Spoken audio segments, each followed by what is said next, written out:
पंचगंगा नदीला जलपर्णीचा विळखा, नांदणीकरांच्या आरोग्याचा प्रश्न ऐरणीवर. पाणी पातळी घटल्यानं प्रदूषण वाढले, प्रशासनाकडे जलपर्णी हटवण्याची मागणी. शिरोळ तालुक्यातील नांदणी येथील पंचगंगा नदीपात्राला सध्या जलपर्णीनं पूर्णपणे विळखा घातलाय. नदीच्या पृष्ठभागावर हिरव्यागार जलपर्णीचं साम्राज्य पसरल्यानं नदीचं पात्र ओळखून येणंही कठीण झालंय.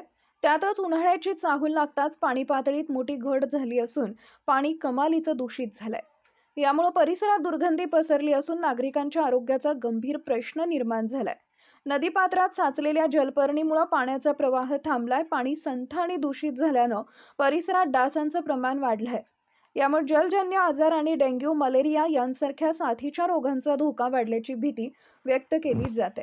पाणी पातळी कमी झाल्यानं उपलब्ध पाणीही वापरायोग्य राहिलेलं नाहीये. प्रशासनानं याकडे गांभीर्यानं लक्ष देऊन तातडीनं जलपर्णी हटवण्याची उपाययोजना करावी अशी आग्रही मागणी आता नांदणी येथील ग्रामस्थांमधून होत आहे. जलपर्णींचा वेळीच बंदोबस्त न केल्यास जन आंदोलन छेडण्याचा इशाराही काही नागरिकांनी दिलाय. आमच्या प्रतिनिधींसह पाहत रहा CK24 न्यूज.